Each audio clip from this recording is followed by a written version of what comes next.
इस वीडियो को ध्यानपूर्वक हाई स्कूल के बच्चे और इंटरमीडिएट के बच्चे जरूर देखेंगे। ये वीडियो खास तौर पर उन बच्चों के लिए बनाया जा रहा है जो आज तक कभी स्कूल ना गए हों। उनको भी मेरी बात बिल्कुल समझ में आएगी, बशर्ते आपको वीडियो लास्ट तक देखना होगा। बस थोड़ा सा ध्यान दीजिएगा। आपका जो 24 तारीख को आपका पेपर है हिंदी का, उसमें 100% इससे आएगा, ये मेरी गारंटी है। बस आप ध्यानपूर्वक 5 मिनट मुझको दीजिएगा। अलंकार क्या होता है? काव्य की शोभा बढ़ाने वाले शब्दों को अलंकार कहते हैं। अलंकार के मुख्यतः 2 प्रकार के होते हैं, शब्दालंकार और अर्थालंकार। शब्दालंकार क्या होता है? शब्द के माध्यम से अगर काव्य में चमत्कार उत्पन्न होता है तो शब्दालंकार। अर्थ के माध्यम से अगर काव्य में शोभा उत्पन्न होता है तो अर्थालंकार। इसकी जरूरत नहीं, हमको जरूरत क्या है? शब्दालंकार में क्या क्या आते हैं? अनुप्रास अलंकार पहला होता है। अनुप्रास अनुप्रास अलंकार आपसे अगर कोई पूछता है क्या होता है, तो बस इतना याद रखिएगा, वर्ड की आवृत्ति। वर्ड की आवृत्ति। दूसरा होता है एमक अलंकार। एमक अलंकार अगर आपसे कोई पूछता है तो बताएंगे शब्द की आवृत्ति।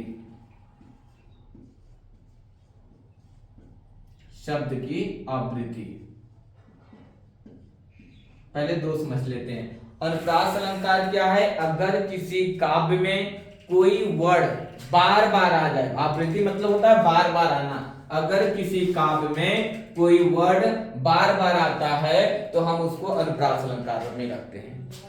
सब परिभाषा अगर आपसे पूछता है पेपर में अनुप्रास अलंकार की परिभाषा देते हुए एक एग्जाम्पल दीजिए, तो लिखेंगे यदि किसी काव्य में एक ही वर्ड की आवृत्ति बार बार हुई हो तो उसे अनुप्रास अलंकार कहते हैं। और इसकी परिभाषा लिखना रहेगा तो एक लाइन लिख देंगे, रघुपति राघव राजा राम।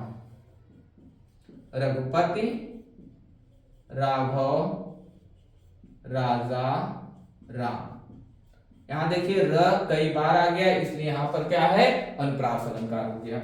दूसरा है एमक अलंकार। एमक अलंकार किसको कहते हैं? यदि किसी काव्य में कोई शब्द 2 या 2 से अधिक बार आ जाए, शब्द की आवृत्ति हो यानी 2 बार आए, 2 से अधिक बार आ जाएगा तो उसको एमक अलंकार कहेंगे।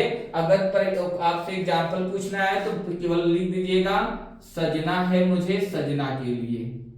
सजना है मुझे सजना के लिए। यहां सजना शब्द 2 बार आया है। पहले सजना का अर्थ होता है श्रृंगार करना। फर्स्ट जो सजना लिखा गया है उसका मतलब है श्रृंगार करना, और जो सेकेंड सजना लिखा है इसका अर्थ होता है प्रेमी।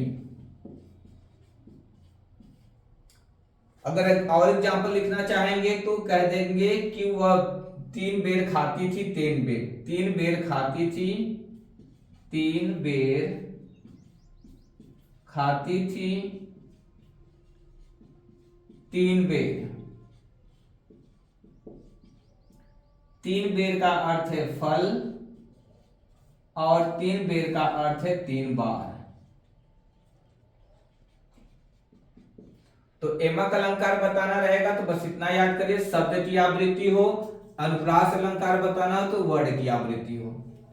उसके बाद आता है श्लेष अलंकार। श्लेष अलंकार क्या होता है? श्लेष अलंकार में कोई शब्द एक ही बार आएगा।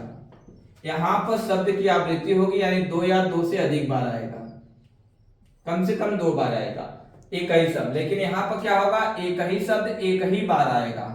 एक शब्द एक बार। अगर किसी काव्य में कोई शब्द एक बार आए लेकिन उसका अर्थ अनेक प्रसंग में अनेक हो तो हम समझ जाएंगे वह श्लेष अलंकार है। डिफिनेशन पूछेगा, एग्जाम्पल पूछेगा कि श्लेष अलंकार किसको कहते हैं, तो सीधे लिखिएगा यदि किसी काव्य में एक ही शब्द एक बार आए किंतु प्रसंग के अनुसार उसके अर्थ अनेक बनते हो तो उसे हम लोग कहते हैं श्लेष अलंकार। जैसे पानी गए न उबरे, पानी गए ना उबरे, मोती मानुष और चून। पानी गए न उबरे मोती मानुष चून। यहाँ पर पानी शब्द एक ही बार आया है, लेकिन मोती के संदर्भ में इसका अर्थ अलग है, मनुष्य के संदर्भ में अलग है तथा चूने के संदर्भ में अलग है। मोती के संदर्भ में इस पानी का अर्थ चमक होगा, मनुष्य के संदर्भ में पानी का अर्थ सम्मान होगा तथा चूने के संदर्भ में पानी का अर्थ जल होगा।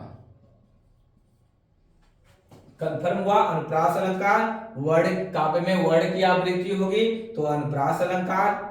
एमक अलंकार यदि काव्य में शब्द की आवृत्ति होगी तो उसको हम कहेंगे एमक अलंकार। श्लेष अलंकार कोई शब्द एक बार आएगा लेकिन उसका अर्थ भिन्न हो जाएगा तो उसको हम लोग बोलेंगे श्लेष अलंकार। उसके बाद होता है उपमा अलंकार।